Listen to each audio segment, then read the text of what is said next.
Welcome to Watching the Throne. A lyrical analysis of the one and only Kanye West. My name's Chris Lambert. And my name is Travis Bean, and this song couldn't come at a better time, Chris, because it's getting cold outside here in Chicago, probably not there in Austin, and maybe cold for you, though. I mean, what's the temp there? It is currently 54 degrees and rainy as can be, Travis. Oh, rainy? No good. But 54, I would take that. A run in a 54-degree weather? Oof. But on a cold day like this, I need to keep myself warm, keep myself fresh. I need to keep my spirit alive, and I'm going to need your help to do that. Yeah, as someone who grew up in Ohio, much like you growing up, I mean, you're a Midwest kid yourself. Central Illinois child. Yeah, it's very easy for the November, December, January, February period to murder your spirits. Yeah. So, yeah. It's doing a good job this year. Yeah. I mean, you probably remember this, but I don't know what happens in the Midwest, but it goes from like 70 degrees to like 30 degrees in like a couple days. And you don't know why. No one's there to explain it to you. They just tell you that's what's happening and you have to deal with it. It's brutal. And that's why I live in Texas. It's a pretty good approach to that problem. Yeah, it's just wholesale. The only thing in my power is I can't control the weather as much as I have tried. I just have to leave. I know this about you. You try to control most things in your life, and the fact that you can't control the weather must be a real stickler. Very irritating. You know, I just shout at the clouds all the time. I'm like, you son of a bitch, get out of here. Yeah. Never works. Never works. Well, so we are on to, I guess, officially getting into the next part, the last run of the album, if you will. We just had our Donda episode where we talked about how that kind of kicked off serving as an intro song to the second act of the album, coming off of the first act, which was that whole run up from Donda Chant to Heaven and Hell, and really positioning Ye/Kanye in this spot where he is conflicted in his life. He is in jail spiritually, mentally, socially as a celebrity, and just dealing with a lot of conflict in his world when it comes to like his divorce, the emotions in response to the divorce, beef with Drake, being a mentor and role model, and also just trying to figure out who he is at this period in his life and looking for someone to give some guidance. And there's a lot of bravado in some of the earlier songs like God Breathed and Off the Grid. But then you start to see him coming down a little bit from that in Hurricane and showing some vulnerability. And then we have this second arc within that first act from Praise God through Believe What I Say, where a lot of that tension that we feel in the first few songs, Jail through Hurricane, starts to manifest in this combative way, where Ye is focused mostly on some industry stuff and some industry beefs, and how people are treating him, and then Believe What I Say culminating with this talk of things that went wrong in his marriage. And then we get this next little mini arc from 24 to Heaven and Hell, where the emotion of the album really pivots. And a lot of that arrogance, a lot of that bravado, a lot of the assuredness that God will just make everything okay starts to be approached in a much different tone, right? And it's not just that God will save me no matter what. It's like I need to do a little bit more on my end to make sure that happens. So you have 24 really getting into a lot more spirituality when compared to some of the things that Ye is saying in God Breathed and Off the Grid, right? Where there's a lot more of the arrogance that's mixed in. And then Remote Control, Moon are both in these mixed places before Heaven and Hell really is this, all right, God is taking control of my life, and I'm feeling, yeah, right? Like, we're going to make devils pray now, and he just takes off, and that ends that first act. And then Donda, as we talked about in the previous episode, really brings Donda's presence into the album in a huge way for the first time, and kind of reorients Ye and reminds him of why he's not afraid, who he is, who he comes from, who he wants to be moving forward, his role in things. And it's fitting then that the song that comes after that is Keep My Spirit Alive, because it serves not only as Ye kind of reminding himself of who he needs to be and wants to be in the best of times, and who he needs to be and wants to be in the worst of times as well, but also in some ways like keeping the spirit of Donda alive moving forward and remembering to be like the son that she raised. Right.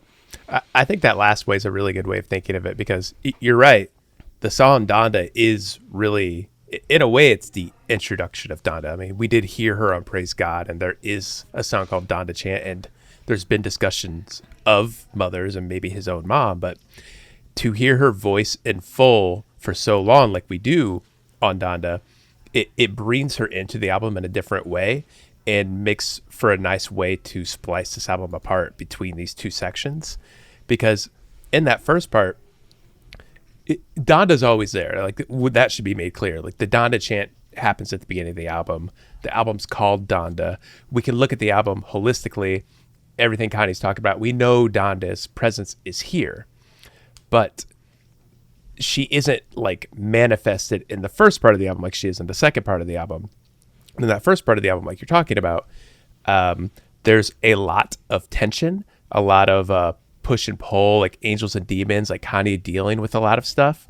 But within that, there are all these little like sub themes, like these littler things that Kanye's talking about and addressing that pervade the album, that Donda just kind of like cast a cloud over. Like she's this thing that Kanye aspires to, her legacy, like living up to her name, making her proud. Like she is kind of overshadowing all of these things Kanye's dealing with in the album. And one of those things is just his place in society, in the Black community in America, and this ability to move past the oppression they face and find a better space, a better life, like build something better. So in a lot of these songs, because again, you know, Donda's presence hasn't been, she's not there yet, and Kanye is still dealing with all these things. Like he deals with it in sometimes not the most healthy of manners. Like he's often antagonistic, he's combative, he wants to go after people. He's not almost never looking for like peaceful resolution to anything. He just wants to like will God's existence and like make it all better. So the shift now into this last part of the album, I mean, I'm looking at Keep My Spirit Alive and Jesus Lord. Those two songs specifically deal a lot with those societal aspects and making it in America and how difficult it could be. So now that Donda's there, like that's a big part of what we're moving into now. How Kanye deals with those problems, how he presents himself as a leader, and what kind of rhetoric he uses to will people past those problems to come together and you know, defeat this thing that has been persistent in America for so long. And part of what reinforces what you're saying in terms of Kanye's like place and role and all of that is when we go back to Donda and the speech that she gives. She says, the man I describe in the introduction as being so decidedly different, my son. And what made the project extra special to me is I got a chance to share not only what he has meant to me, but what he has meant to a generation. As one writer said, we came from somewhere, not just from the wombs of our mothers and the seeds of our fathers, but from a long line of generations who came before us. And that seems to be where a lot of that sub-theme of Ye's role as a leader, not just for his like children, but also for other rappers, other kids from Chicago, the Black community. I think that's where some of that comes from. And it's a theme that when you look back over the album, plays a major role, especially as we start moving ahead and even looking at Jesus Lord and everything with Larry Hoover, right? And what Larry Hoover kind of represents for Ye, for Chicago, what that mission represents, right? Yeah. It's not just about getting a man out of jail. It's about getting Larry Hoover out of jail. Right. That's such a good point. Like, as much as daunting as it can seem when you look at all of the problems people face. I think this is what Kanye's really great at, and why people find him inspirational, is he always focuses on the individual. It isn't like, for the bigger part to work, like every individual person needs to find themselves, needs to become centered, needs to find God and find peace within. And that is incredibly tough to do if you're a human being who lives in this world. Like, we all know that, especially if you're Black and you face those kinds of problems. Like, that's why that's a huge part of this album, and why it's so vulnerable and personal, is Kanye is going in that journey himself through his mom, in the wake of dealing with the divorce. Like, all these things he's dealing with are all a build towards Come to Life and Pure Souls and No Child Left Behind, this long trek towards finding that peace and being ready to carry on and become part of that bigger movement. Yep. So Keep My Spirit Alive, very important first step in that direction. Yeah. And there's been much made about the changes. When this song first came out, it was Casey Pluto on the chorus, right? And then at the third listening party, there was a version where Kanye was on the chorus, and people were like, oh. And then when the album came out a couple days later, it was back to the Casey version, and people were like, oh, okay, whatever that was, with Kanye at LP3. And then a month later, Kanye updates the album by removing Chris Brown and then on New Again, and then putting his version of Keep My Spirit Alive, so Casey's no longer on it. And people have gone back and forth on which version they like better. For some, it's the vocals that Casey has. Casey has a really wonderful and unique voice and tone. But I think it's really fitting to have Kanye in this spot. Granted, I just like Kanye singing in general, and a Kanye album having more Kanye is never a bad thing to me. So I just, for those reasons, I tend to lean more towards his version, but also coming off of a song called Donda that's so important to the concept as we've just laid out, to have Ye be the person that's singing the chorus on this song feels right to me in terms of the concept and the theme and the emotion. Yeah, I completely agree. I that's the way I was leaning, just thinking about the song Donda and where this album's going and what it means to have her on suddenly here. Like, for Kanye to say these words and to say the Lord is on his side, these lines feel so Kanye too. I mean, he probably wrote them. I don't know if he wrote them, but the I pray and strategize, I was like, yeah, that's a Kanye line right there. So he should be the one to say it. Yeah, I don't know. I know Casey was doing a lot of writing. Yeah, right. On the album, it might have been a Casey original. It might have been something that Casey and Ye were going over. But a lot of it's collaborative, so who knows who wrote what. Yeah, Casey, if you know and you're listening, feel free to tell us. I also like to think that he took Casey off as part of the punishment for all the tweets he sent out during the Donda release. Casey, if you're listening, we don't hold that against you. We support you. Team Casey. Kind of. There's so many tweets. So many. So it starts off with Ye and maybe Casey. Just you get that, ooh, keep my spirit alive, keep my spirit alive. And then Kanye in the chorus, more than anything, you can take it all, but the Lord on my side, spirit won't die. And I imagine you can take it all refers to a lot of the material stuff, and maybe even to like getting back to the idea that this album starts in jail. And when you're in jail, there's this idea of losing freedom, losing possessions, being reduced in many ways. Right. And Ye at this point is accepting of that, right? Like, you can take it all. And I'm sure somebody might be like, oh, it's him saying in the divorce to Kim, you can take it all. Maybe, right. But I think it goes a little broader than that. Yeah, it's like you said. I feel like it's everything. Like, you could apply it to Kim, you could apply it to Drake, like, trying to emasculate him. The very idea of jail and everything that encompasses, like the box you're put in, the way society perceives you, the way people want you to act, like, it goes into all of that. Yeah, and the same way that Ye says on Remote Control, like, God took my hand and started guiding everything. It's like, yeah, it's, you can take it all, because at this point the Lord's on my side, and I just am not concerned about the things I was concerned about 4 songs ago, you know? Yeah. And spirit won't die. Like that's such a confident thing to say. Like, that is so far removed from like the fearful, antagonistic, the first part of the album, like all of that energy in there. It's somebody not sure of themselves in that way. I would say somebody who's like desperate and needs God to show up. But if your spirit's alive, if you're in tune with God, like that wouldn't be your energy at all. Like you would just have faith that God is going to take the reins at some point and guide you in the right direction. Yeah, you don't have to worry about losing faith at any point in time. Right. Like your spirit's not going to die. Oh, my life is in his hands, so I don't stress. I pray and strategize, which I love it. Yeah. You just, you pray and you think through how things are going to go. It's great because it brings like a realness to it. Like, yes, you pray, but after you pray, like it's in God's hands. You can't like control anything. So then it's time to strategize. Like, okay, what work do I do? Yeah, there's an action to it where before it was just like, God's going to do all the work. Yeah. Like, I don't worry about it. And now it's, no, I'm praying and I'm strategizing.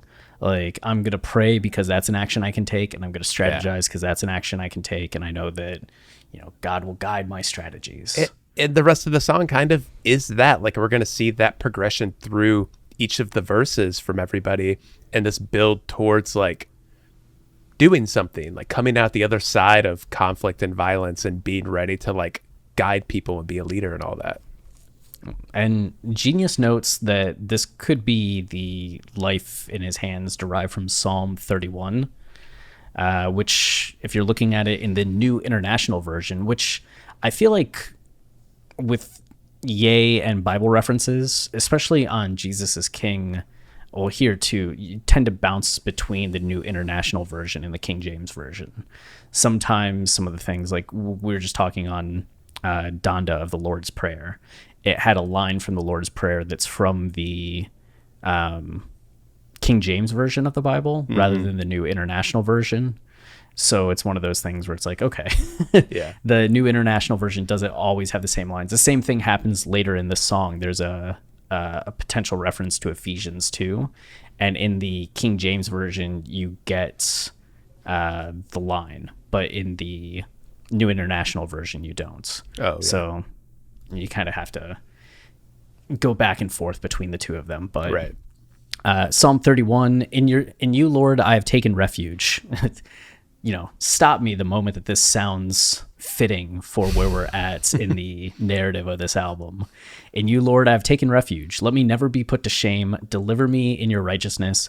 Turn your ear to me. Come quickly to my rescue. Be my rock of refuge, a strong fortress to save me. Since you are my rock and my fortress, for the sake of your name, lead and guide me. Keep me free from the trap that is set for me, for you are my refuge.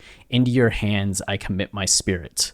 Deliver me, Lord, my faithful God. Which, if that sounds familiar, you may have grown up in the 90s, early 2000s and heard, into your hands I commit my spirits. I don't think I know what this is. System of a Down? No? Oh, God. That's what you're talking about? I definitely do not know this. Wait, you don't know the System of... I felt embarrassed for a second, like it was going to be like Tupac or something. I was like, oh God, what is this? No, you should feel embarrassed by not knowing the System of a Down song. No. Quite the opposite. What? That song was everywhere. Maybe if I heard it, I would know it. But I mean is I don't know System of a Down at all. Like myself, like I would never listen to them. Not that I would never listen to them. I have not listened to them on my own time. The song starts up with like, wake up. Wait, hold on. Let's do this live. What's the name of the song? Chop Suey. You know what? I feel like I do know that's a song. I didn't know it was System of a Down. Oh yeah, it was everywhere. Like that song was inescapable. We're gonna find out. All right. I'm ready for this because I'm trying to find the chorus. You should know it just from the opening. I do not. Oh wow, this is insane. I've listened to enough of this song. I have no idea what this song is. What? Wow. This really isn't the kind of music I listen to at all. I'm going to make you a System of a Down playlist, and you can make me a playlist of anything that you want. Sure, yeah. But I'm going to make you a System of a Down playlist that has Chop Suey, Aerials, Toxicity. Too busy listening to the Space Jam soundtrack and Spice Girls in the 90s to bother System of a Down. This was a middle school song. This like hit in middle school. It was like the edgy, middle school. like... Middle school for me was more like Crazy Town, Uncle Cracker. Oh my God. I'm not defending myself. It's just where I was. Absurd. Okay. Well then, that joke did not land with you. I was sitting here like completely lost. Some of our listeners are just like, Chris, I get it. Yeah, I'm sure they are. Yeah, someone out there, please. It came out in 2001. Oh, 2001. So, okay. Like 8th grade, 9th grade? At that point in my life, I wouldn't have been listening to anything like that. Interesting. All right. But then I hate those who cling to worthless idols. As for me, I trust in the Lord. I will be glad and rejoice in your love, for you saw my affliction and knew the anguish of my soul. You have not given me into the hands of the enemy, but have set my feet in a spacious place. Be merciful, for I am distressed, but I trust in you, Lord. You are my God. My times are in your hands. Deliver me from the hands of my enemies, for those who pursue me. Let your face shine on your servants. How abundant are the good things that you have stored up for those who fear you, that you bestow in the sight of all. Praise be the Lord, for he showed me the wonders of his love when I was in a city under siege. Fun fact, that is where the name for the Steven Seagal movie, Under Siege, comes from. What about Under Siege 2?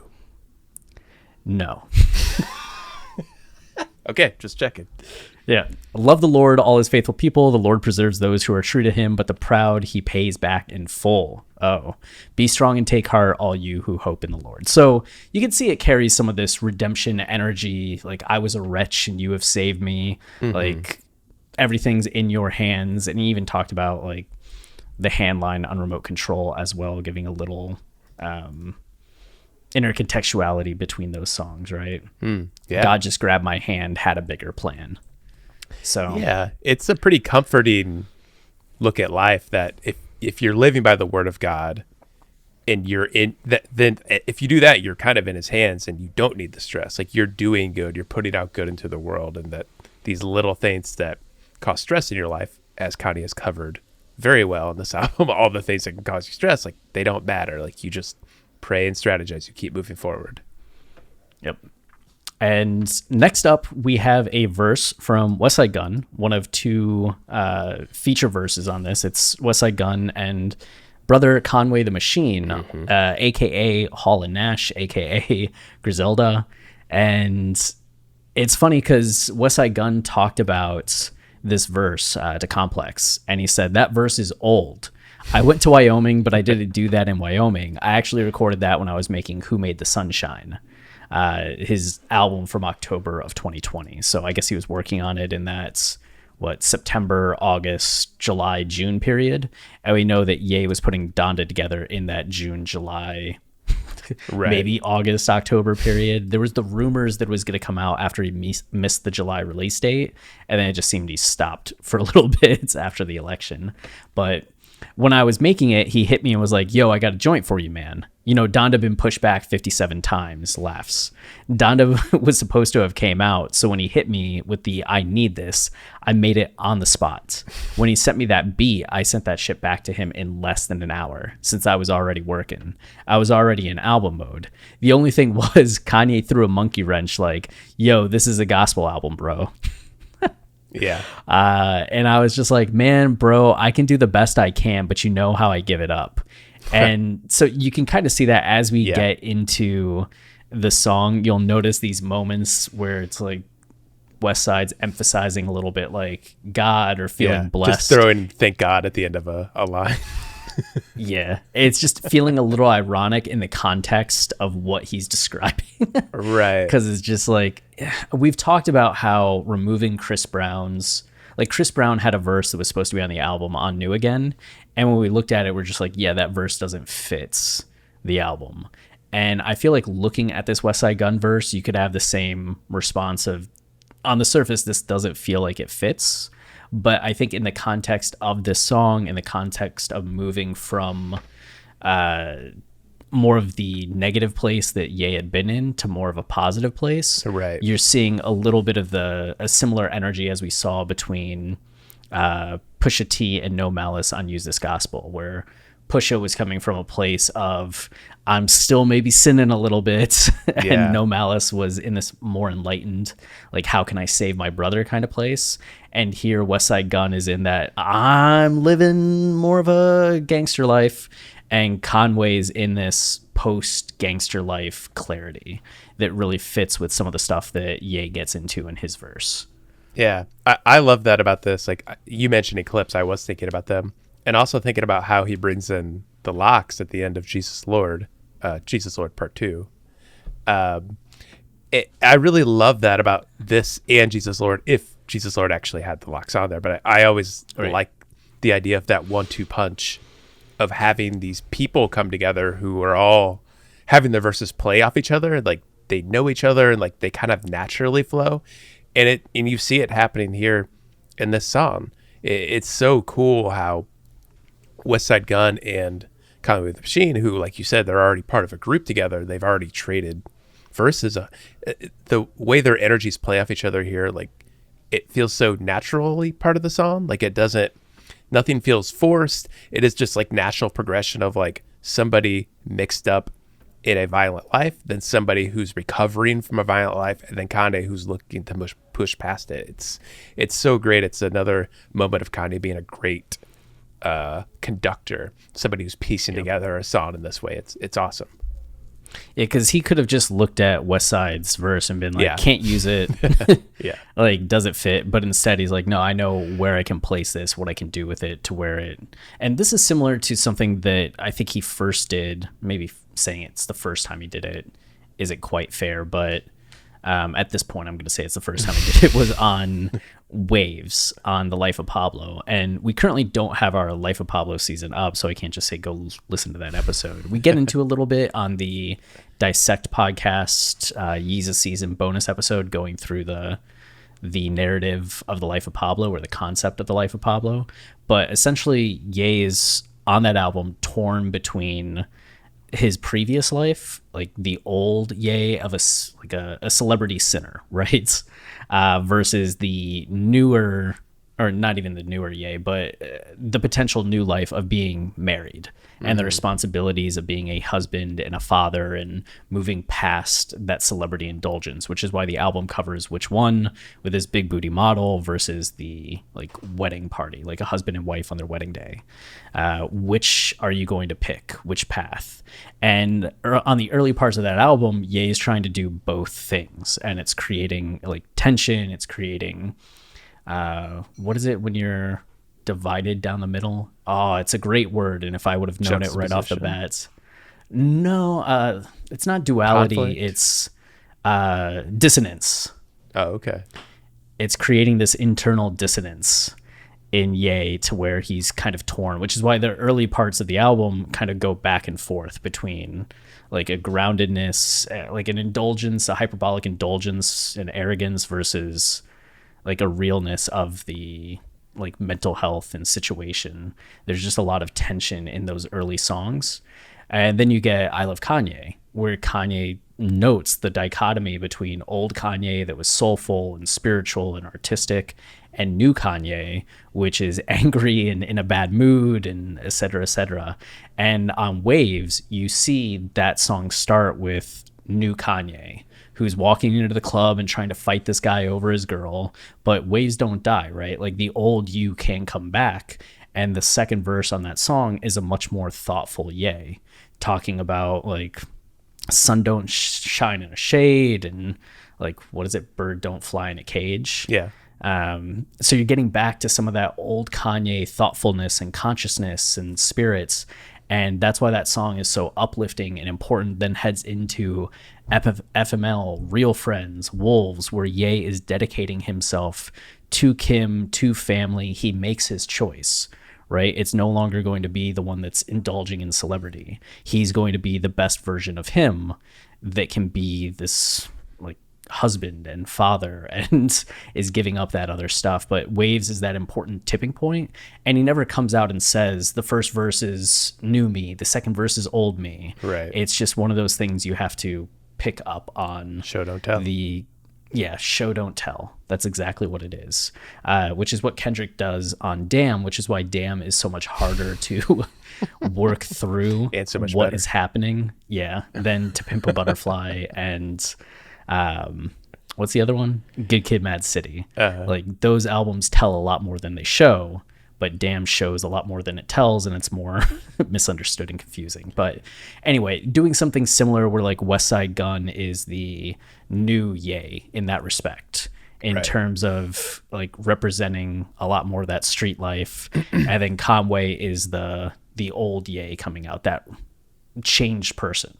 Yeah. I mean, everything you were describing about the life of Pablo like might sound familiar. You can see those same motions happening here in Donda. It is a little different because Kanye, I think, is more in tune with God, and it is more trying to move past these tendencies and I guess trying to channel a better spirit from within. If you are acting out God's word, like you think you're doing his bidding, you are trying to do good, but like sometimes the ways you do it can be a little you can lose sight of yourself a little bit. So I think you're right that Westside Gunn is more speaking to that nature, like the way people can act before they kind of like think about themselves, like how much of an impact they have, the people they affect, and then what you do moving forward. And it's kind of like Westside Gunn also represents just the kind of person that Ye is trying to inspire and reach. We've talked a lot about how on this album he's mentioned a lot of people that are caught up in street life and gang life, and he's used like slang associated with like gangsters on the street doing things. He's referred specifically to gangs from Chicago. And then we have songs like Jonah, where you have multiple artists talking about this is the life I grew up in and that I'm trying to get out from. So here to have Westside Gunn be someone else that is talking about that life but not getting out of it necessarily, Right. It just is part of that motif. Yeah, right. So Westside Gunn, we get flush the work just in time, and they raided, thank God. So that's what we were talking about. Like, he's flush the work refers to if you're getting raided by the cops, you try to, if you're making like drugs, right, specifically like crack, coke, you would try flushing it down the toilet so there's no evidence when the feds get there and try finding it. Right. So he's just like, oh, we flushed it just in time. Thank God. Like, right. That's God looking out for us. Right. But the irony being they're like making drugs to sell. Yeah. Right. Screaming through the GT roof, which cars that are the GT Grand Tour edition tend to be fancier. Right. We done made it. Thank God. And you can view that as we done made it as in like we avoided the raid, or we just have like a GT, like we have fancy cars, we have money, like thank God. Yeah. But it's money from drug dealing. Well, that's I think an interesting part of the song where, it's a gospel album and the song is called Keep My Spirit Alive. Like, and Kanye asked him to write like a verse for a gospel album. You think about a line like this, like, well, that's not very gospel-y. You're talking about making money from doing dealing drugs. But I feel like a big part of the song, and we'll see it moving forward, especially in Kanye's verses, how you get the money. I don't know if that's what's being said. It doesn't matter how you get the money, but ultimately, like what you can do with money, like the power money allows you to have, the influence and reach and good you can do with that money. Like that's something that goes beyond like, oh, just wanting money, beyond greed. It's something like you can say thank God if you've made it, if you have money, if you can like live this good life, if you can help others. Obviously that's not really part of Westside Gunn's verse ever, at least not yet. But it's interesting thinking about in the context of the entire song that's where it goes to. Right, which you're referring specifically to the last line that Ye delivers in the verse being like, rebel, renegade must stay paid. Yeah, and just like all the talk of Wakanda and how you could be turned into a little Gotti, but you don't, like having the power and ability to like build this squad that's inspired by Donda. It's all, I mean, you can't do any of that unless you have power and influence and ultimately money. So, yeah, which it's an important thing. It's just we're seeing in Westside Gunn, whether or not Westside Gunn intended it, we're seeing that Kanye's juxtaposing what Westside Gunn delivered with something that's a bit more conscious and thoughtful. So you start to get a bit more of that contrast and juxtaposition. Yeah, right. Which funny, like Westside Gunn in that quote we were reading says, true story raps. If you listen to every word of that lyric, it's so real. I got references to every last line of that whole song. So, yeah, we done made it, thank God. 100-round drum didn't jam when my shooter tried to spray it, which the drum would be the thing that the bullets are in, right? So it's like you got the what do you call it? What do you reload the gun with? The cartridge? Sure. I've never held a gun in my entire life. You have a 100-round cartridge and it doesn't jam, which, you know, when you have that many bullets going through, sometimes it can jam, which is a problem. So he's like, that didn't jam when my shooter was spraying out all these rounds, which implies a firefight going on, right? Mm-hmm. And implies maybe somebody being hit, like violence. And he's just like, you know, thank God. It's one of the little things that you just got to praise God for, which again, like the irony of that. Yeah, right. Couple thousand grams got 2,000 grands when we waited, thank God. So I guess just saying you have a couple thousand grams of drugs and you got all this money for it because you were patient and you're thanking God for that, which again, like... Westside Gunn's version of a gospel song, but at the same time, just wow.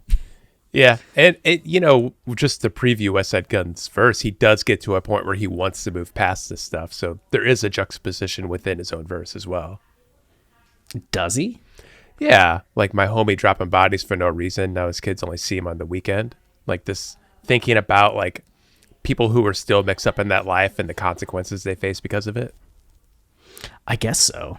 I guess you could read it that way of like, I want to move away from it, but you could also just move like, you know, that's a shame, but I'm still like God blessed and moving forward. Yeah, maybe. Okay. I was facing 15 and I beat it. So there's the potential he could go to jail for 15 years, but he beat the charge, which, you know, you could go back and forth on as well. Like, I'm sure in the context of him thanking God over and over again, it's just like, yeah, thank God. Mm-hmm. But also the idea of like jail again coming up, right? And this time someone not going to jail. Right. Just spent about 20 up at Neiman's. So like that idea of 15 years in jail juxtaposed against being able to spend $20,000 up at Neiman Marcus and just clothes, accessories, these like material wealthy possessions, right. And then did 200 in a Demon, which would be driving 200 miles an hour in Dodge Demon. So Genius is saying that it's a Dodge Demon, but you know, just a fancy car, right?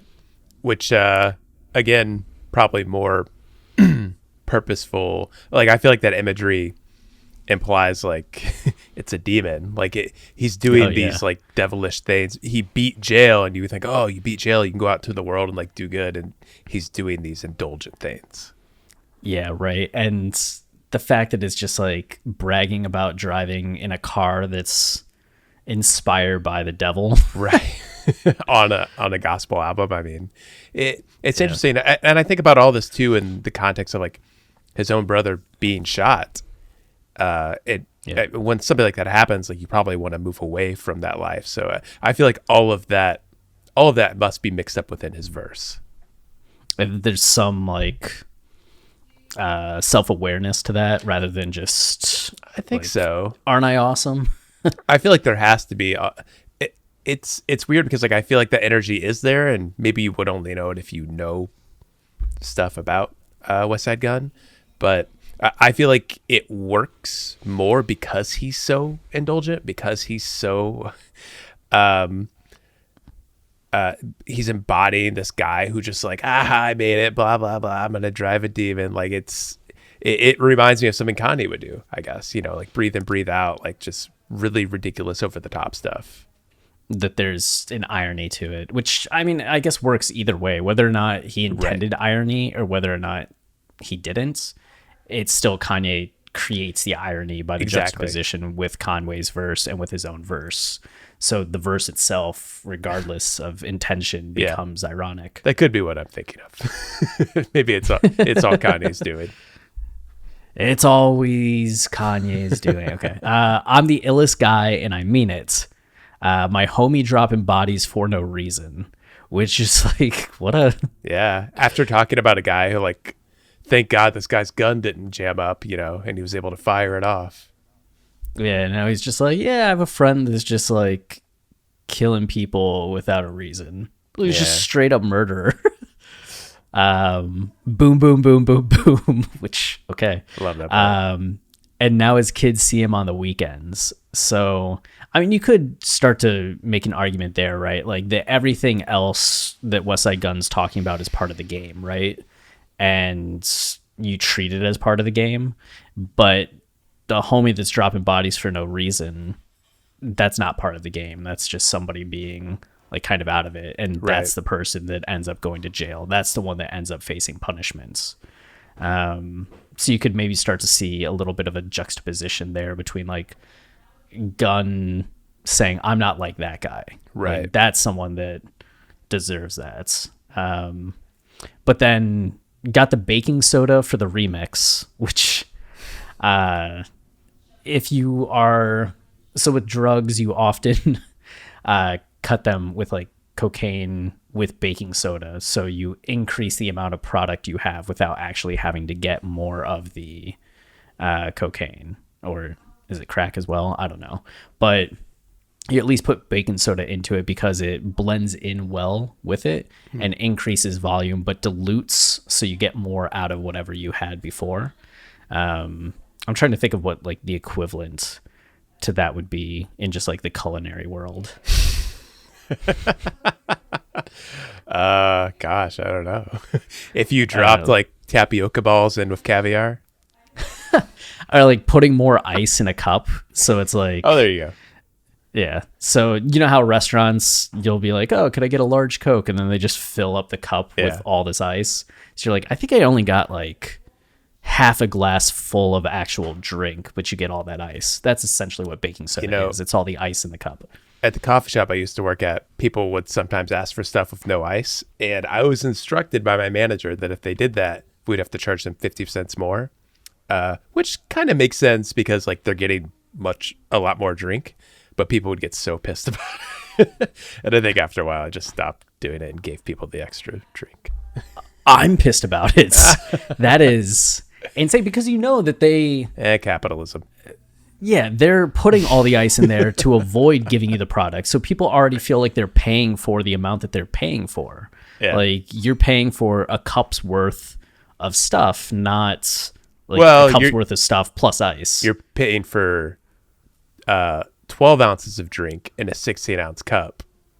All right. I guess that's how you can think of it. So you end up getting a full 16 ounces and you should pay more. Yeah, I don't know. It's a weird area. Yeah. Like if I'm getting a 16-ounce drink, I don't want 4 ounces being ice. And I mean, I don't want you to charge me more for that. I guess my argument against it is it's coffee. It's like dirt cheap. You're not losing any money by not charging people 50 cents more. So yeah, it's stupid. Yeah, I'm not going to recover from being mad about this for the rest of the episode. Oh my goodness. Yeah, people would just be annoyed about it, and I would just go like, I don't know what to do about it, dude. I'm ready to go full Karen. Give me the name of that place. Who is the manager? Espresso Royale, they're now out of business. See? Starbucks drove them out of business. You like that? You like Starbucks dominating Champaign, Illinois? I guess in this case, yeah. Oh, okay. Well, so be it. Okay. Well, Now his kids see him on the weekends, got the baking soda for the remix. So it's just saying like, you're going to have a remix for a song and you're putting baking soda in it. It's the same way that you would put baking soda to remix the drugs. Yeah. Millionaires on I Can See It. So I guess you're going to be millionaires soon is what's being said. Yeah, I guess so. Yeah. Especially with like all the music you're making, like got baking soda for the remix. It's like, I'm putting out more music. I'm going to be on stuff and we're going to turn like music into the new product, which, maybe that gets at what you're saying too, that there is a change in how Westside Gunn's approaching things. Like he went from selling drugs and being part of that life to now making that crack music, so to speak. Yeah. And I feel like now he's doing it in that way, much like Jay has and so many other hip hop artists before him. That's what I was going to say is like that's a common storyline we hear in the Black community, like making it out of the streets through hip hop. Obviously Jay did it. And I feel like it's been talked about on this album. What song was it? Was it Okay, Ruga? A lot of people have had that energy, especially since there's so many younger artists featured on this album. This idea that you can move past, like you're kind of forced into this lifestyle early on, but once you make your mark and once you like put in the time and work to make it in the hip hop world, you can move past that and do good with your money. Yeah, and like for the remix could also just refer to like his life, right? Like he's remixing his life, changing up the way he was doing things, what he was involved in, and he's now on a better path. So, okay, I should give more credit to this verse in terms of like that self-awareness. And Pusha T is another artist, right? I could hear somebody being like, don't just mention Jay-Z. Pusha T is known for that as well. Yes, yes, Pusha T is. So then it's from ending with that millionaires on, I Can See It. You get Kanye coming back in with more than anything. You can take it all, but the Lord on my side, spirit won't die. Oh, my life is in his hands. So I don't stress. I pray and strategize. So just getting the chorus kind of coming back through again. And then Conway comes in with such a short verse. Yeah. It's a short verse, but like, I don't know. I think it kind of nails it. Like it doesn't need more than this. Especially coming out of Westside Gunn's first, it's just, especially that last line, like then I ran, here like it just kind of it does everything it needs to do. I feel like it does. It's like minimalism at its best. Yeah. Don't hate me because my heart is full of love, which you're getting the nice contrast between the concepts of like hate and love. No weapon formed against me because I'm covered in the blood. Which no weapon formed against me is Isaiah 54. No weapon that is formed against thee shall prosper, and every tongue that shall rise against thee in judgment thou shalt condemn. This is the heritage of the servants of the Lord, and the righteousness is of me, saith the Lord. Okay. And then Hebrews 9, and almost all things are by the law purged with blood, and without shedding of blood is no remission. I don't think that's quite the right covered in blood. I was thinking more of like the blood of Jesus and how like the blood of Jesus cleanses us from sin, that he spilled his blood for us. So this idea of being covered in blood is because obviously Conway the Machine was actually shot in the head and was covered in blood, and he made it out. So he's taking that idea of being covered in blood and replacing it with the blood of Jesus. Like it was my shield, and now I'm on the other side, and God got me through this.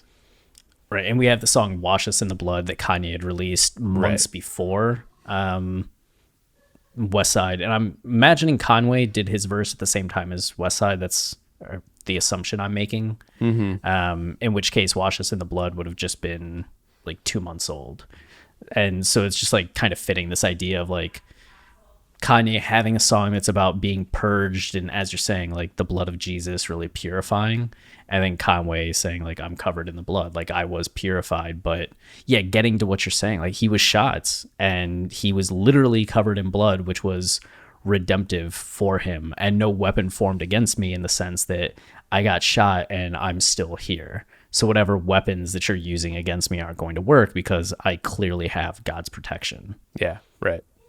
And that also pays off like on Jonah, right? Where we hear Vori and we hear Little Durk talking about gun violence and the pain of gun violence, and gun violence specifically in the context of street life and being a young black kid growing up in the inner city and dealing with that kind of violence as part of your day-to-day life, and it could just become your life. Right. So when you have a verse like Westside's that really starts and is in that world, to then come out of that with Conway talking about what we've already known to be the consequences of that life, it's just a very fitting 1-2 punch and gets at the like flow that you were talking about between the two artists. Yeah.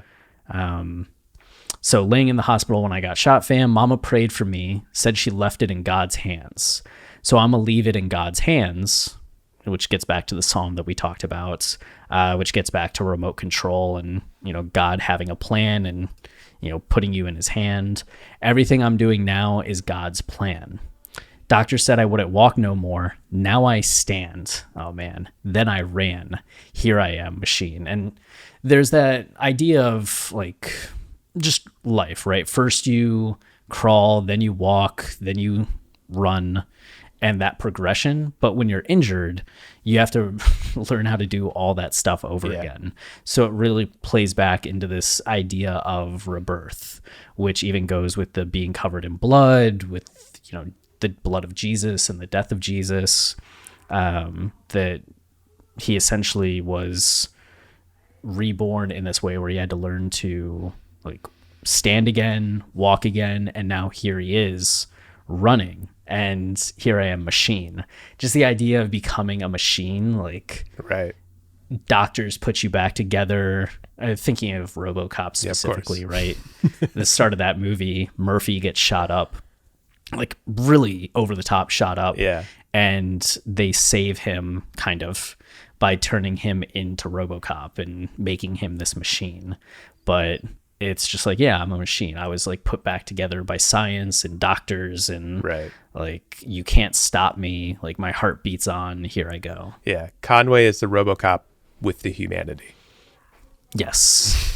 the best version of RoboCop. I even think Conway, because his his face got messed up and his mouth is, I feel like if I'm remembering right, he had to learn to like speak again properly. So there's even like more weight there that he had to like rehabilitate his voice and like learn to rap again. And now like all the power that comes with the ability to rap again and what his words mean here in this song. Like there's just so much emotion there. Yeah, it's quite a journey and quite like a triumph, right? Right. Okay, so then we get Ye coming back through with Keep My Spirit Alive, which, like, hell yeah, in the wake of everything Kanye sang, yes. You can take it all but the Lord on my side. Someone, you know, tried to take everything from Kanye or Conway. Yeah. And the Lord was on his side. So then we get Ye's verse coming through. And keeping in mind what we just heard from Westside Gunn and what we heard from Conway, you can hear some of that in these early lines from Kanye. Well, between a mix of bad schools with the fast food, which we know that Ye recently has been on education reform as well as dietary reform. Uh-huh. And even with the Yeezy Christian Academy was talking about, you know, we're going to grow our own vegetables. They had a whole like vegetable and fruit garden out there and had a chef that was preparing these like very healthy meals for not just Ye, but the kids as well. So that is something that he's very aware of and that many academics are aware of how diets, and especially the diet in schools, can affect children's performances. Mm-hmm. So a mix of bad schools with the fast food, like, yeah, schools that are serving fast food tend to produce worse students. Bad had tools. I don't know if that's what he says. It sounds like that's what he says. Okay, so should we just take that as like bad tools? Like it's bad schools with the fast food and bad tools in a bad mood. I feel like he's just personifying bad. which seems kind of lame when I say it out loud. But I don't know, like in the moment when I'm hearing him say it, it seems to make sense. This idea, this just like this presence that it can do nothing but bad to you, your life, your community. It like has these tools in this bad mood, and it can like shape you and make you do certain things, you know?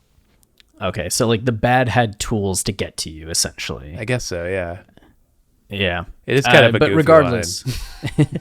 it is. But regardless, it's just the idea that you're in a bad situation from a young age. Like as a kid, you're in like these schools that aren't feeding you well, and there are all these things against you that start to sour your mood, make you angry, and from that anger, some bad things can happen, which in this case, he says, if you don't turn to a little Gotti, they go and drain all the strength in your little body, which Gotti here refers to John Gotti. John Gotti, looking at Wikipedia, was an American gangster and boss of the Gambino crime family in New York City. He ordered and helped to orchestrate the murder of Gambino boss Paul Castellano in December 1985 and took over the family shortly thereafter, becoming boss of what has been described as America's most powerful crime syndicates. So, yeah, head of one of the most dangerous organized crime families America has ever seen. Yeah. And we know that in the streets, you're part of a gang. There's gang life, gang violence, and it's just kind of using a well-known figure to fit the rhyme and fit this concept of, yeah, you all become like gangsters in that way. Yeah. I like how the somebody on Genius, Pluto Splash, indicates that the reason, because Kanye says strength when he says strength, and I guess I don't even understand what this means, but that's how similar to how people in Memphis say it. Strength Gotti is from Memphis. I don't know what that means, but I didn't know why Kanye did that until today. I just did Control F Memphis, and there is nothing in Gotti's entire Wikipedia that mentions Memphis. Yeah, so I don't know what that means, but who knows? Maybe Pluto Splash is full of shit and he needs to come on the show and defend himself. Yeah, Gotti was born in the Bronx. I mean, if you're head of like an Italian New York City crime family, you imagine that they would be born in New York. But the way you pronounce strength is similar to how Memphis people say it. Strength Gotti. So I guess maybe he's just saying that like this Gotti's from Memphis and Ye's like, so it's like Strength Gotti is from Memphis kind of thing. Like this kid or this story is taking place in Memphis, which maybe. Jeez, I don't know. The Matthew Newton, I think the restatement of Little Gotti is tying with the sound of Gotti with Gotti, like Gody. No. I read that, but chose to ignore it. I should have ignored Pluto Splash as well. But yeah, how he says strength is strange, right? And I don't know if we would have thought to address it without. I definitely. I had put it entirely out of my mind, but giving it like a regional inflection, like it might just be kind of a shout out to, we know that right in the past, Kanye has used like inflections to channel Louisiana, like New Orleans rappers in the past, right? Mm-hmm. So maybe he's just shouting out another like Elvis, the Memphis hip hop scene. Yeah. Elvis. But yeah, if you don't turn into a little Gotti, they could drain all the strength in your little body. So you either turn into a gangster because you're angry, you're trying to make your way, you're trying to survive. It's one of the few opportunities that are afforded to you. I mean, go back and listen to College Dropout and Late Registration, and you hear all about Kanye talking about how, you know, this is the path that kind of calls to you and that you're told essentially by society to go down, since it's the one that's providing the most opportunities for you and your family. Or they going to drain all the strength in your little body. Like, and you could view that as the system is just going to break you down until you're like complacent and you're just kind of broken in part of the system, or somebody is going to like, another you're going to be, you're going to become a victim. Yeah. Of the other little Gottis. Yes. Right. So you have that going on. You're either somebody that takes action or somebody who action is taken upon. I really like that image, like a bunch of like miniature John Gottis running around, like wreaking havoc on the city. Oh my goodness. Now there's a Grand Theft Auto skin that needs to happen. Absolutely. And then, okay, they go and drain all your strength in your little body. They turn me into a little Gotti. So, I mean, it is... I could see what, who was it, Matthew's talking about, and like, you know, I didn't become a little Gotti. I didn't become a gangster. Instead, I became, like, part of God. I became sure godly, Gotti, but yeah, that's a good point. Because like, I took a third path. Gosh, that actually makes sense. I'm sorry I made fun of that guy. That actually kind of makes sense because that's how I read the line. That Kanye didn't turn into a little John Gotti, like wreaking havoc and doing bad things. He turned into like his own version that's now going to lead a different kind of mob, like a godly mob that's going to do good in the world. Yeah, right. Like head of an organization kind of thing. And that kind of follows because, right, like he's going to lead the charge in terms of making Wakanda, but not Wakanda, right? Yeah. Something that's in reality, but not actually just a fantasy, right? Yeah. And then he has this squad and all of this. There's definitely a turn towards leadership. So it's, you could either take that as like, I'm not just a little gangster, I am, like, I became a John Gotti, head of the family kind of thing, or they turn me into someone that's, if you want to read it as Gody kind of thing, it's someone that's acting in the manner of God, right? And trying to do good in the world and make a change. Genius tries going down the path that like Gotti became a bit of a celebrity as head of the family. Like a lot of people in crime families tend to want to fly under the radar. They don't want media attention, right? They don't want to be like in the news all the time, where John Gotti kind of embraced it. Right. He was a little bit of like, oh, I'll do interviews, like take my photo. He became a celebrity in that way and a bit of a cultural personality. So, I mean, you could view it as like Ye saying, like, you know, I became like Gotti in that way. And there is a bit of a connection.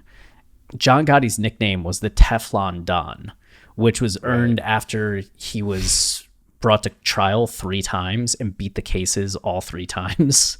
So it's just like, oh, he's tough like Teflon. You can't like actually arrest him. You can't throw him in prison. Like this guy's tough. And Don, of course, because he's the head of the family, which is the Don. So the Teflon Don. We do know that Kanye's nickname, you know, the Louis Vuitton Don. So that's a direct play off of the Teflon Don, because Teflon is not a very fashionable material, while Ye being the Louis Vuitton Don, that is fashionable material. Yeah, Kanye does a lot of great wordplay with the idea of a Don too, like Con and Donda and Don C, and it's awesome.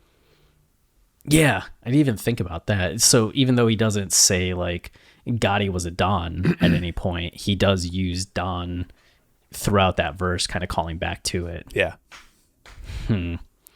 So that's interesting.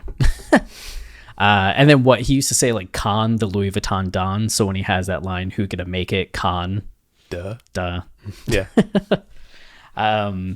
So a few kind of ways to look at that line, read that line, but I guess the idea is that he just kind of became something that was larger and more powerful. Right.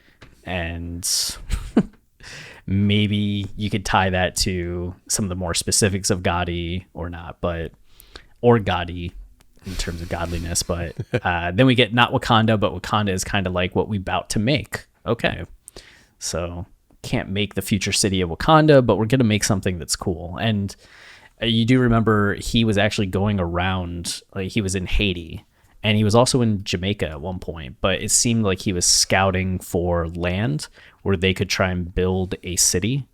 And apparently the Haitian government gifted him land, but that may have fallen through after the president that made that deal with Kanye was killed earlier this year. So I don't know if there's going to be any updates in that arena, but we do know that Kanye was very interested in the futuristic, in the sci-fi, in a city like Wakanda, and building something special. So, and I guess for people who don't know, Wakanda is the fictional country in Black Panther. Where, yes. African city that is the most advanced city in all of America in the Marvel universe. So even though people think of Wakanda as a third world country without a lot of resources or civilization, it actually ends up being home to the most advanced civilization on the planet. Yeah. So who the squad Donda. So who gonna make it Conda? Who the squad Donda, which I don't know if he actually calls his squad Donda, but it's actually, I mean, his company, right? Like Donda Creative was one of the things that like Virgil was under. That's oh my God, why am I blanking? We interviewed him. Who are we trying to think of? Opt Archive did the cover design for Joe Perez. Yeah, Joe Perez. Sorry, Joe. As if Joe listens to our every episode. But Joe Perez was part of the Donda collective. Like a lot of other designers had been part of it at some point in time. So there was the Donda like creative squad. Mm-hmm. Right. And then Who the Mom, Donda. I love those. I love both those lines. I say them all the time. Who the squad, Donda. Who the Mom, Donda. And then the fact that that's coming right after the song Donda, right? Yeah. And we've talked about like Keep My Spirit Alive can be both Kanye's spirit, but also the spirit of his mom. Who can see? Donda, get Don C. So Don C is a longtime Ye collaborator, also shouted out in I Am a God as somebody that has been part of Good Music. I'm sure has been part of the Donda creative group. So yeah, he was Ye's best man. Yep. And then Who Needs Practice? I Don't Do Rehearsals, which after the Sunday service that we got on Sunday, that could not have been made more clear. I didn't see it. Was it a shit show? It just, there were times where like they were talking with like the keyboardist, like, oh, you need to do this. There was a pause at one point where they're trying to figure out what they were doing next. The choir was on everything that they were singing. It just seemed like there was a little miscommunication at times between the musicians. Kanye was performing Come to Life at one point and forgot the words.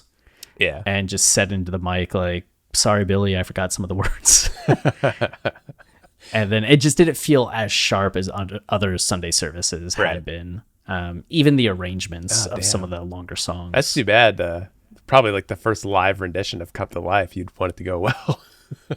I know. And it's like they did essentially like a 5-minute version of No Child Left Behind, which you'd probably really enjoy. Yeah. And that was cool. But they also did a longer version of Pure Souls. And it's just at some points they just started repeating the same thing, and you're like, oh, I wish the choir would do more, or there'd be some kind of change up. It just felt like the arrangements weren't as dynamic as they had been in the past. Well, sounds like Kanye's got a lot of work to do to make them even more glorious. Yeah, which, you don't do rehearsals, you just do live shows and then iterate from that. Hell yeah. I don't do commercials because they too commercial, which beautiful. Just think of that Kobe commercial. Yeah. He did do that commercial, but that was a unique commercial. It was. It required a lot from him. Yeah, Kobe was doing like a whole mini series of the Mamba Academy, like and then the one where he was the villain in the Kobe commercial. That's the one I'm actually thinking of. Oh, not the you need to be a different beast but the same animal. Yeah, not the TED Talk. Yeah. Okay. But yeah, and we've also talked about, Ye not necessarily making commercial music as often these days, that he tends to just do these art projects. And it's like, doesn't make the same kind of pop music because he doesn't do commercial. Yeah. Give it all to God and let Jesus reimburse you. So, I mean, you could view that as money-wise, right? Like he's not trying to sell out He doesn't need the money. He'd just give it all to God anyways and let Jesus pay him back in blessings. Right. Which gets into some of the prosperity stuff, tithes. Yeah. I'll bite my tongue on prosperity gospel, but she said, "You in the studio with who? I'ma hurt you," which is a little bit of a screwball, right? Mm-hmm. It is interesting. I mean, I guess the juxtaposition here is like somebody who's like trying to build this squad, like trying to lead, like defining who they are, and then this person comes in and tries to like tell them what to do. And it's just this kind of nameless person. The situation isn't explained at all. It's just somebody who's trying to throw you off course, I guess. Yeah. Which, I mean, I feel like the default that people will take it as is that he's remembering a time where he was in the studio with someone, I'm guessing a girl of some sort, and Kim is just like, "You're in the studio with her, I'm gonna hurt you." Like getting upset about him being in this studio late at night, because the next line is, "How I'm 42 and you got a curfew." I mean, yeah, like you have a curfew for me when I'm 42 years old. You could think that, and you're not necessarily wrong to think if you want to make it that specific, but I think making it specific kind of gets away from their point and reduces it a little bit. And it's just more about like he's trying to like inspire people to follow his path and like be a leader and do more. And there's no curfew for that. Like you just got to go out and do it. Or it's like the people that you work with in that, like he's trying to, do something special. And that means working with this person, and someone's getting jealous of that and only thinking the worst and trying to put, as you're saying, a curfew on him. So you could definitely extrapolate that as a metaphor for, society or the roadblocks you encounter, or the short-sightedness that people have in the work you're doing. Or you can view it as a quick shout out to Kim being jealous of something. And 42, Kanye was born in 1977. So in June of 2021, he turned 44. Meaning that How I'm 42 and You Got a Curfew would refer to like 2019. Again, if you want to be that specific and try and date this, it'd be sometime between that, like 2019, June of 2019 and June of 2020. That is interesting to think, because we're soon getting to Royce the 5'9's lines, and his lines might have been done a while ago, and Westside Gunn's lines might have been done a while ago. Like, was this song just made a long time ago or something? I mean, it could have been. It's possible. We know that he was working on the album in 2020. And then we also know that he talked about like the first time he mentioned getting divorced was in July 2020. Okay. So it's possible that in the months leading up to it, when he was working on this album and maybe he was in the studio with someone, like Kim got upset and Kanye put that in the song back then. Could have been. How nerves dictate how they going to curve you. Man, okay. So like getting curved is getting like blown off in a way, right? Or getting let go. Like you try and talk with someone and they curve you, they avoid you. So I mean, it could also be in a relationship, like you finally get curved in the relationship, like they leave you. So I mean, is this something like just responding to that jealousy, like this woman's nervous and because of that she's like curving? Yeah. I mean, Kanye he says curved in terms of a woman on New Again, which is a song about like a woman being there, just whoever this woman is. So like he probably is using it in that way. But again, I personally like, I feel like I was going into the weeds a little bit too much, like trying to define who the woman was and like trying to like specify the situation. And again, it's more to me like it plays into the idea of like people are trying to set you off the path you're on. Like, how are you going to let nerves dictate what you do? Like, because you get nervous because this person's expecting something from you and you're not doing it. Like, who cares? Just like do what you set out to do. Yeah. And then that idea of like curving, you can view curving as being something that's like an act of subtlety, right? Like they're not just outright rejecting you, they're like curving. That's what, it's not like a straight line. Right? So it's not like leave me alone, get away. It's like, oh, like maybe next week, like why don't you like you send me an email? And you're like, okay, was this a rejection or was this not a rejection? Right. Which could explain the next line, quiet all the cordialness. Yeah. Like if you're curving, you're maybe trying to be a little cordial in how you're rejecting someone, where Ye's just saying like, let's be done with all the the cordialness here. Like, let's just be real with what we're saying to each other and what's going on. It could also be like if someone's trying to like tell you what to do, you could be cordial in a way by just like accepting it and being like, all right, and like placating. And he's saying like, no, like don't sacrifice anything you're doing. Just like keep going. Yeah. And it might just be that in general, right? Like a separate thought entirely. Like in the aftermath of this person, like dictating what you should do, trying to curve you. It's just, we need to quiet all the cordialness that's going on. Like you need in your life, maybe in this relationship, but in general, like you don't have to be cordial all the time because you walk in God's spiritual ordinance. Hell yeah. You have been like ordained by God to go out and do these things. So you don't need to necessarily shy away from what it is you're doing and how you're going to do it. And I think that's kind of the building up of energy that we have here. It's like you have people that are doubting you. You have people that you're trying to like tiptoe around, and it's just accepting like, no, you know what? Like we walk in the spiritual ordinance. Like we refuse to be runaways. We're rebels, renegades, and must stay paid. It's in this idea of embracing this role, this character, this characterization, this attitude that's very empowering rather than like, oh, well, okay, You got it. Yeah. Would you rather be a dick than a swallower? Yeah, that line's coming back. And so we walk in God's spiritual ordinance comes from Ephesians 2, which Ephesians is something we've ended up talking a lot about the show. So the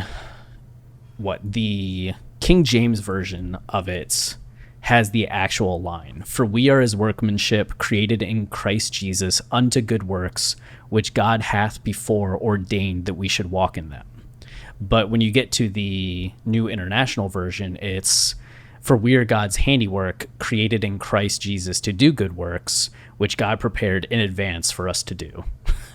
So you don't get that flowery language of like ordained and walk in the ordinance that has been handed out, but it's this idea of being made alive in Christ, which, how nice for a song called Keep My Spirit Alive.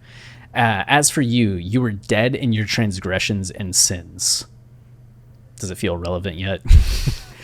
In which you used to live when you followed the ways of this world and of the ruler of the kingdom of the air, the spirit who is now at work in those who are disobedient.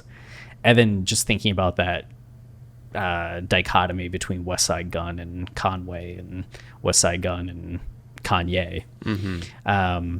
All of us also lived among them at one time, gratifying the cravings of our flesh and following its desires and thoughts. Like the rest, we were by nature deserving of wrath. But because of his great love for us, God, who is rich in mercy, made us alive with Christ even when we were dead in transgressions. It is by grace you have been saved, and God raised us up with Christ and seated us with him in the heavenly realms in Christ Jesus, in order that in the coming ages he might show the incomparable riches of his grace expressed in his kindness to us in Christ Jesus. For it is by grace you have been saved through faith, and this is not from yourselves. It is the gift of God, not by works, so that no one can boast. Okay.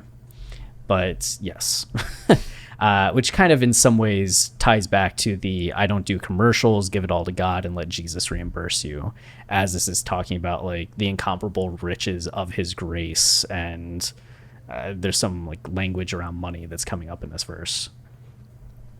Yeah. And we should be said that this line comes from Royce the 5'9", who Yep. strangely is just like barely part of the song, like just in a couple lines at the end. I'd love to get him on the show and ask him if he understands why it happened this way, or if he just listened to the song of the day it came out and be like, what the hell?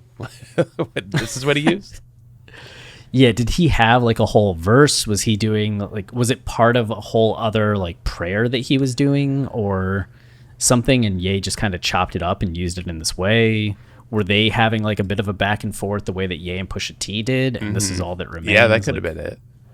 You know, what's going on? It's weird because the Royce da 5'9", he went out to Wyoming over a year ago. It could have been around the same time as Westside Gunn was delivering his verse. So again, like, I would love to know the history of the construction of this song, like how all these parts came together, the vision for it. It's I'm kind of fascinated by that aspect of it. One day we'll be like, Royce, explain it. Talk to us. And then that follows up with this mixed line as Royce says, we know, and then Kanye comes in with the blacks, the orphans, and then Royce follows up with refuse to be runaways. So just this idea that black people in this role as orphans, right? Dislocated from family, parentage. You could definitely view that in the sense of being brought to America and being in this country where they may not necessarily have had the roots, right? They're orphaned here, and they refuse to just be labeled as runaways and made powerless in that way. Instead, you're embracing this role of the rebel, the renegade, and this idea of must stay paid, which, you know, you can do great things when you're paid. Like, and this comes back in total to like a KRS-One song. So like, it's a rebel renegade must stay paid is about the KRS-One song, which is I'm Still Number One Boogie Down Productions. So it's a KRS-One in a group that was him, D-Nice, and DJ Scott LaRock. But the song, when did it come out? 1988. So Kanye really channeling his I'm Still Number One song here at the end to really contextualize just how he's feeling about the spirit and community at this point, right? Like, we're not going to be runaways. We're going to be rebels and renegades and stay paid and make waves. And that ties back to, right, being the Don of a family and like leading a family to greatness. It goes back to the squad. It goes back to give it all to God and let Jesus reimburse you. It's tying everything together, but also looking at it not just as how Kanye is going to benefit, but how Kanye and other like black artists and black people are going to benefit together. Yeah. The idea of Kanye being a rebel and a renegade must stay paid. Like, if you took that line out of context, it could seem, antagonistic, definitely outside of like the gospel-y region. But I think that, especially since he's channeling it from the KRS-One song, which maybe we'll talk about the lines, but there isn't really, it's not really a matter of ego or like causing disruption in like the physical sense. Like, it's more like being a rebel and renegade in society and doing something outside the box, thinking outside the box, pushing the limits. And through all that, you still need to be paid. You do that, you get paid through the music. You have to profit from these actions that you take, because the money is where you can grow your power and your influence and increase the community. There's nothing but good intentions behind that line, despite it sounding kind of antagonistic, which in the context of this song, thinking about Westside Gunn's verse, like, you could see that. But when you take it as a whole, it's really a build to an idea of being a leader and doing good. Yeah, and pays off on, right, like Millionaires On. I can see it, like Westside Gunn starting to have this vision of the money coming in from a change in lifestyle, right? Like, you're walking down a better path when you're turning towards music. And Ye is now saying, like, yeah, I'm going to help like people around me, like get paid, like have this better life and everything that comes with it. And he's talked before about the idea of like generational wealth, of being a black man in America that owns 40 acres of land, right? Or however many acres there were at his Wyoming ranch. And the symbolism of that and the importance of something like that, specifically something that his dad said to him. Like, do you understand what this means and how powerful that is? It makes me think of him saying, Jay's a billionaire. If Jay's a billionaire, I'm going to never go broke. Like, like how important and communal making that money is. Yep. And then with the KRS-One song, I'm Still Number One, the cover of it is just cracking me up. Just KRS-One in sunglasses kind of smirking. But the intro, so one of the key lines is, people still taking rapping for a joke, a passing hope or a phrase with a rope. Sometimes I choke and try to believe when I get challenged by a million MCs. I try to tell them we're all in this together. So I think that's one of the key things, is this idea of community. And this idea that it's not just rappers where like each rapper is trying to do their best and screw everybody else. Like, it's a race and you're either winning or you're losing and everyone's out for themselves. It's like, no, we're all in this together and trying to be that leader. Right. And then the idea of like taking rap for a joke, like people aren't realizing the importance of this art form. They're not realizing the power of this art form, that it can change lives, not just through the music, but through what the music brings you, which is essentially what Ye is saying here at the end, right? Like, we're going to like change lives through music. We're not going to be runaway. We're going to be rebels, renegades, and stay paid. Yeah. And the intro to the song is just like, DJ Doc, you know he's down with us. D Square, he's down with us. Keyboard Money Mike is down with us. ICU, D Nice and McBoo, Miss Melody, Just Ice and DMX, my manager Mo, Castle D, DJ Red. So he's saying all these people are like down with us. We're part of a group. We're part of a collective. We're looking out for each other. We're all cool. He does say, I'm number one at the end of all these people. So there is still like a little bit of like, hey, you know? Yeah. But this song was in response to Melly Mel, who Melly Mel was, you know, one of the OG rappers, one of the first ones to really like be doing it and have a breakout from it. And it seems like Mel was a little condescending towards this newer school of the like 80s rappers, right? And the late 80s rappers that were coming up. So there's a little bit of a war of words, but that's why he's saying we're all in this together. But KRS-One says, my album was raw because no one would ever think like I think and do what I do. You know, rebel. I stole the show and then I leave without a clue. What do you think makes up a KRS? Concisive teaching or very clear speaking? Ridiculous bass, aggravating treble, rebel, renegade, must stay paid. Not by financial aid, but a raid of hits, causing me to take long trips. I'm the original teacher of this type of style, rockin' offbeat with a smile or smirk or chuckle. Yes, some are not up to BDB posse, so I love to step in the jam and slam. But, right, it's like, I must stay paid, not by financial aid. Like, I'm not having people take care of me or give me money as kind of oh, you poor thing, you don't have enough, so here's some money to help you get by.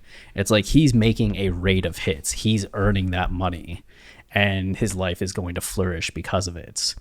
And you eventually get to this part where he says rap is still an art and no one's from the old school because rap is still a brand new tool. I say no one's from the old school because rap on a whole isn't even 20 years old.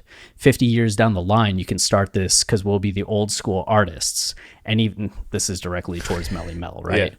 And even in that time, I'll say a rhyme, a brand new style, ruthless and wild, running around, spending money, having fun, because even then I'm still number one.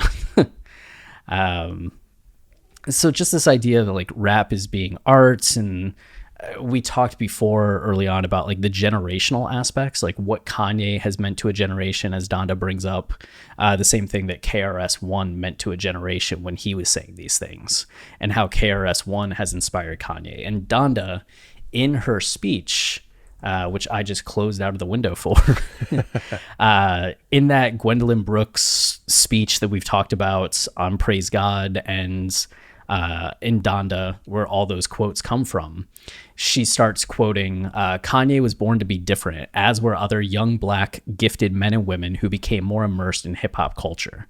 Some of them, the sons and daughters of educators, Black Panthers, and members of the Nation of Islam, came up hearing their mothers and sometimes their fathers talk passionately about their struggle for the social injustices that they speak so poignantly about in their lyrics. In The Sound of the Police, KRS-One says, and you may remember that in 2020, Kanye posted a clip of Donda reciting these lines from KRS-One, and there was no context at the time, and he ended up not using them on the album, but I feel like it's the reason why we get that KRS-One interpolation at the end of Keep My Spirit Alive, and how fitting that it follows after the song Donda. Yes. But in The Sound of the Police, KRS-One says, rap is something you do. Hip-hop is something you live. He continues saying, there can never really be justice on stolen land. Are you really for peace and equality? Or when my car is hooked up?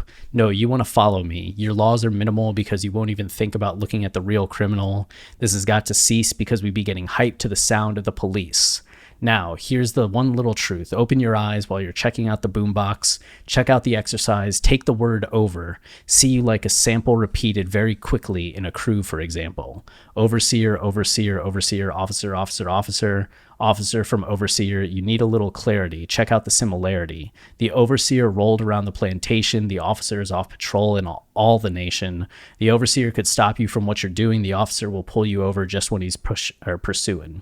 The overseer had the right to get ill, and if you fought back, he had the right to kill. The officer had the right to arrest, and if you fight back, he'll put a hole in your chest. Whoop. They both ride horses. After 400 years, says KRS-One, I have no choices. Ooh.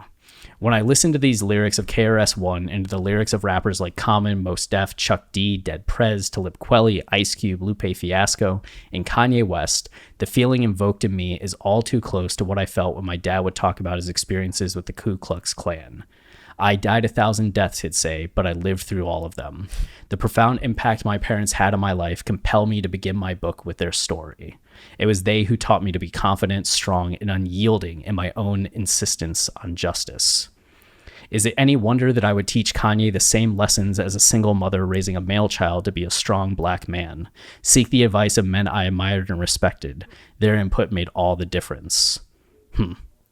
So I feel like all of that's kind of tied into that idea of, like, we know the blacks, the orphans, refuse to be runaways, rebel, renegade, must stay paid. It's channeling what Donda said in this speech. It's channeling what KRS-One said in both Sound of the Police and I'm still number one. I'm still number one. And this idea of the power of rap and the idea of community. And this isn't about, individuals running a race, but we're all in this together, and that there's something important going on here. Yeah, that generational part has been such a revelation, like that we've talked about in the past few episodes, I feel like. And yeah, thinking about Donda's speech and looking forward to the song New Again, where I think Kanye has a line like, I lived 100 lives and died 100 deaths, something like that. I don't remember exactly what it is. Lived 100 lives, so I had 100 wives. Yeah, that's right. But I like that, throwing that into this whole discussion, this idea of becoming new again. Like, it's more than just carrying on what people have taught you from generations past. Like, you are embodying it. Like, you are becoming the next version of that. You can look at that as like past lives in a way, that as you keep fighting for something and keep pushing and being a rebel and a renegade, you build something for the future, and then somebody in the next generation can be you and do the kind of things you're doing, and look what you did and say, like, I can do that too. Like, I'm going to get paid too. And the wealth you're building is like building a foundation for those people. It all just comes full circle in such a beautiful way that you kind of wouldn't expect when you start out with Westside Gunn's verse. Like, for it to come to this point and to realize all these elements Kanye's bringing in it's beautiful. Yeah, what a journey, right? It's essentially the journey of College Dropout and going from like Chicago to music. Like, I was just a kid in Chicago doing what I had to do to get by, to now I'm like a rapper in the music industry making a career through music, and my life has changed. You have that going on here. Yeah, it's awesome. It's definitely helped me like this song a lot more, because I would have said heading into this, like, it was one of the bottom tracks for me on Donda, but realizing how it all comes together, I don't know, it's kind of beautiful. And it's also just such a spare song. Like, there's just organ playing the whole time. In each of the verses, there's like a drum that comes in, and it creates this tension that is like naturally there with the song, where like people are aspiring to do more and like make it out of these situations. It's, I don't know, the song kind of comes together by the end of it. Yes, I agree. Like, my estimations of it have risen as well.